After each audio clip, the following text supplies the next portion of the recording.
the Senate voted 100-0, essentially, to fund the TSA. Name another time they've done that. Yeah, 100-0. They got the message that people wanted TSA funded. Yeah. They did not want ICE and Border Patrol funding. We could do that right now. Instead, in about an hour, I'm going to go back to the House, and we're going to vote on this crazy resolution that does not fund TSA unless ICE and Border Patrol are funded. So what the White House is doing, essentially, is it's supporting more public executions by ICE, and it's telling Americans that they're okay with waiting in line for millions of hours at the airports, and they think that we're going to forget. And what Ann Wagner, a Republican, is saying is that Americans are not going to forget this in November. Michael, I want to take a look at an op-ed that Simone wrote for MS Now. The title, Democrats Won the Fight Over Long Lines at the Airport. Here's why. She writes, that was the GOP's entire strategy. Create pressure, assign blame, wait for Democrats to fold. It has worked in the past. This time it didn't. It's true, Michael. I mean, we've seen this play out over and over again, and yet somehow this time it was different. Yeah, it was different, I think, because I think a lot of the work that the Democrats put into place, to the point you made a little bit ago, Simone, about, the Senate took all this time to essentially get to where the Democrats started the conversation. That's right. And folks, look, I can be partisan all day long and go back and forth with the congressman here about what's right, what's wrong about their strategy. But it was a smart strategy because it crystallized for the American people what the framing is. The framing is either you want ICE on your streets to do what we saw happen in Minnesota to Mr. Preddy and others, or do you want something different? And so how narratively do you see this playing out? Because Simone laid it, I mean, the strategy is very clear.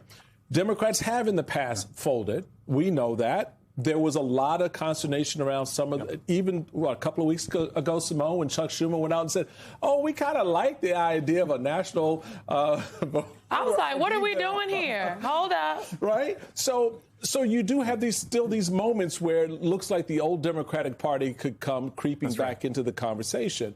My takeaway is that when we fight, we can win. We saw when Texans passed their rigged districting to take 5 seats, California's Governor Gavin Newsom said, we're going to the polls in 90 days. We're going to get 5 seats back. We did. People were tired of this, I would say, 8-page letter approach to the president. They wanted show, not tell leadership.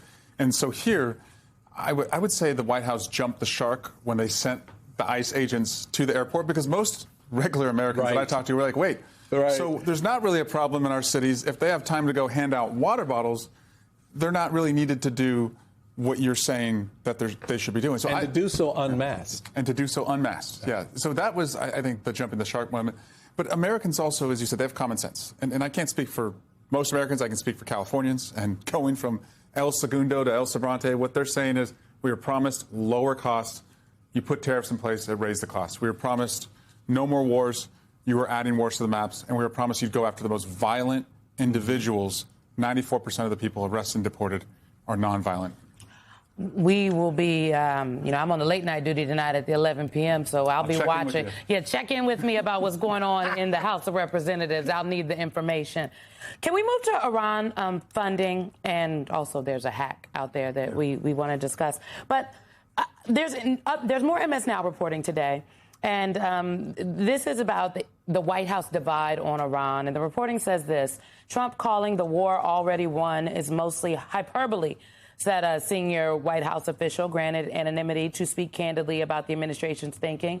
It's part of Trump just wanting to declare victory and move on. The aides inside the White House note that the president is drinking the Kool-Aid. There are aides in this reporting, current and former people who are also close to the White House, that say the videos that the White House is posting on their social media site, on these various social media sites, they're unnerving even these Republican staffers.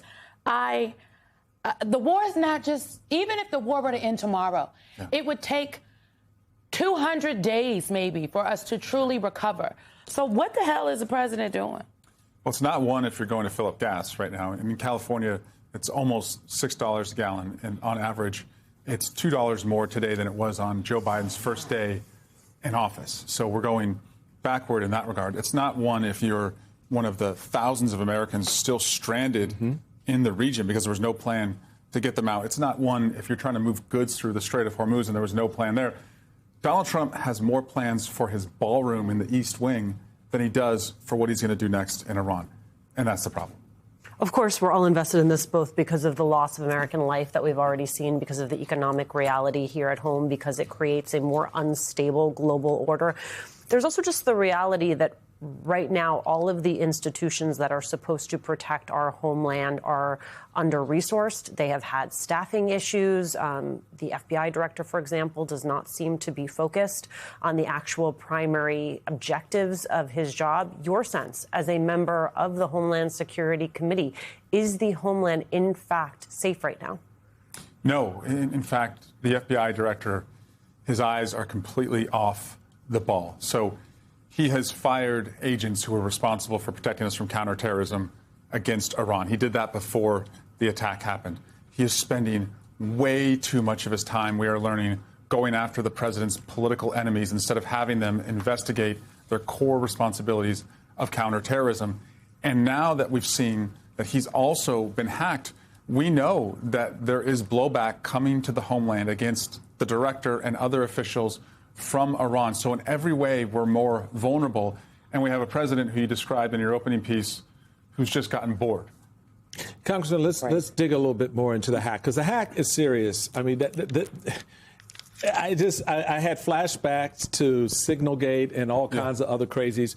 The FBI statement on this says that it is aware of a malicious actors targeting Director Patel's personal email information, and we have taken all necessary steps to mitigate potential risks associated with this activity.